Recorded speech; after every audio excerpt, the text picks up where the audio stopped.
Today we're going to learn about PAL, the Patient Access List, and staff assignment.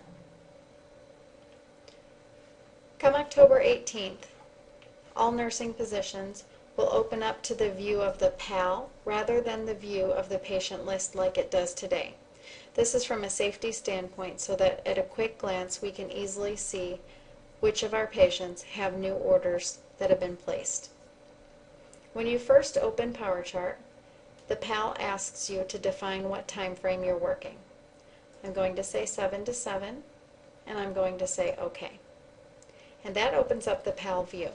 As you can see, though, there's no patients coming onto my PAL's view, and that's because I don't have an assigned list to look at. Many of you may not have made an assignment list in Cerner, and so I'm going to show you how to do that as well. What we would prefer is that you view the PAL only for the patients who are assigned to you for that day. So what I'm going to do is I'm going to right-click, I'm going to say Change Patient List, and that's going to bring me up the available patient list for me for my sign-on, and you can see I don't have any right now. So I'm going to say New, and I'm going to choose the list type called Assignment, and I'm going to say Next. And what that does is that brings up my assignment list, and it asks me to name my assignment list. And I want you to name it your first name and assignment. That way you'll know looking at it that this is your assignment list. And with that being said, I want you to keep the lag time at 120 minutes. What this will do is allow this patient to remain on your list even for 120 minutes past the time he's either discharged or perhaps transferred to another unit, so that you can easily get into that patient's record and finish your documentation for that patient. When I'm finished naming my list, I'm going to say Finish. And you can see that that now has started to populate my list with some patients. But just to be sure, the next thing that we're going to do is we're going to talk through staff assignment. Next to the PAL, I'm going to use the drop-down arrow, and I'm going to click on Staff Assignment. And that opens up Staff Assignment. This should only be done by the charge nurse or the unit secretary who is assigned by the charge nurse to manage the staffing assignments throughout the shift. And it should really be done by one person and not each individual nurse. So to do this, I'm going to open up my locations of all facilities. So I'm going to click on the plus sign. I'm going to click on the plus sign by SH, and I'm going to click on the plus sign by Randall Main Hospital Campus. And I'm going to select the unit that I work on, 2A Cardiac. And now down at the bottom, I'm going to say Save as Default. And what that will do is every time I log in to staff assignment, it will automatically remember me and open up the list for 2A Cardiac. So I'm going to say OK. You can see that there's already assignments here. At the beginning of my shift, when I'm going to start assigning patients to the nurses who are working this shift, I want to clear all the previous assignments because I don't want any patients to get either double assigned or missed. So what I'm going to do, the icon right here that says Clear All Assignments, which is a head with a red X, I'm going to click on that, and you can see now my right-hand pane has went blank. And I'm starting from scratch. This is the recommended process. Every shift, we should start from scratch and reassign patients fresh. Now to add care providers over here, the yellow scroll paper is the Add Care Provider button. I'm going to click on that, and it brings in that search window, up in the individuals box next to the binoculars, I can begin to type in the last name of the first nurse who's working that shift. As I'm typing in her name, it will find the closest matches and apply them to the box beneath it. What I do then is find the correct nurse, highlight her name, and drag her down to the Assigned Care Providers window. And then I'm free to go ahead and type in the next nurse's name. And then I drag her name down here as well. So Beth Welke and Test Nurse 2 are the two nurses who are working this shift today. And I'm finished, and I now say OK at the bottom of the Add Care Providers window.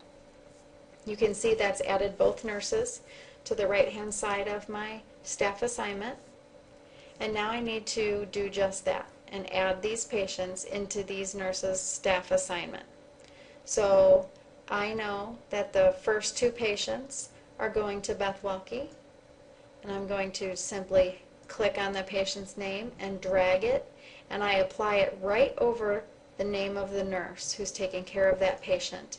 And I let go of my click, and it applies that patient right underneath that nurse. And I know that these second two patients are going to test nurse 2.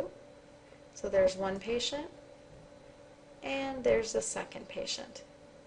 The nice thing about staff assignment is if you know where your first admission is going, you can go ahead and assign that bed as well. So if I know that Beth Welke is going to take the first admission, and the first admission is going to go into 2-1111, I can also take that room and drag that and drop that on Beth's name as well. And now you can see Beth has really 3 assignments: 2-1105, 2-1106, and 2-1111. And what that will do is, as soon as registration admits the patient, it will automatically show up on Beth's list. So when I'm finished now assigning all of the patients from my unit to a nurse on the right, then I'm going to save this assignment by clicking up here in the left-hand column. The floppy disk button is the Save button. And I'm going to go ahead and save that assignment. Now, when I come back up here and I click on PAL to get back to my PAL view, and when I refresh my screen, you can now see that my 2 patients I just added are down here in the bottom. You'll still see the 2 patients up here from the top for 120 minutes. So remember that lag time of 120 minutes. This will come into play if you don't clear your screen prior to starting your assignments or at the end of your shift. But let's focus now on what these columns mean and how. The first column just simply holds the patient's last name and first name. The second column is more demographic information and patient-specific information, and we'll go through this. It has their room and their bed number, the age of the patient, their code status, their allergy status, and in allergies, you'll notice these all have blue sunspots, but they have a blank center. That means that these patients have been documented as no known allergies. If the sunspot had a filled-in blue center, that would mean that the patient does have allergies and they've been documented on the chart for this admission. If you saw a blue sunspot with a blank center that has a red exclamation point, that means that the nursing staff has not addressed the allergy status for this patient yet this visit. The next thing it does is it lists the attending physician, and it gives the visit reason for the patient.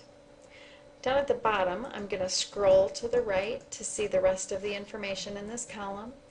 I can see that if there was an isolation order for this patient, I could see that here. I can see their most updated diet order. I can see if they're on an IV or not. And I can see their consulting physicians.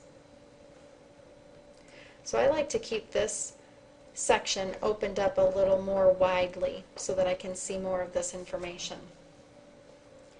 The third section on the PAL is where you'll see new orders and new results. The new orders are broken up into 2 sections. They're broken up into pharmacy orders and all other orders. The last section is new results, and you'll see if there's lab results that come back.